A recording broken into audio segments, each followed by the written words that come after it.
अस्सलाम वालेकुम वरहमतुल्लाहि वबरकातुहू। दोस्तों बूरेवाला दी फ्रूट मंडी खड़िया जनाब। अंब जनाब पहचान तुसी करनी है, दसना है ये वाइट के काला है।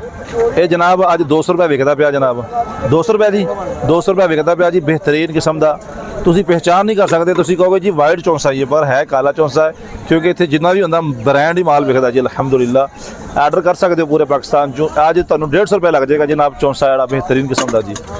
ए वाइट नहीं ब्लैक चौंसा जनाब, ए पिया जी लेट वाइट चौंसा जनाब, जिन्होंने लेट आखते, लीड नहीं आखते, लेट आखते हैं, क्योंकि लेट चलता है तो 2 महीने तक चलता रहता जनाब। ये लेट वाइट चौंसा पिया जनाब, ये अज 250 रुपये किलो सेल होया जी। है जनाब सुंदर खानी अंगूर बेहतरीन जनाब, बेहतरीन किस्म का अंगूर पिया सुंदर खानी जी। ये अज 500 रुपये किलो सेल हो रहा जी। ए अंगूर जी पिया जी गोला, ये 350 रुपये किलो सेल हो रहा है। बूरेवाला सब्ज़ मंडी 350 रुपये गोला सेल हो रहा है जी अज।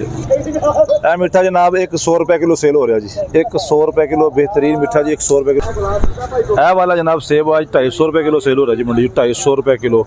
है तकरीबन जनाब 2000 रुपये की 2200 की पेटी है जनाब, तो 250 रुपये किलो सेल हो रहा है जी।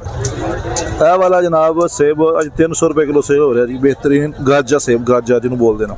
ए जनाब 300 रुपये किलो सेल हो रहा है जनाब। ए अनार 300 रुपये किलो सेल हो रहा है जी, बेहतरीन।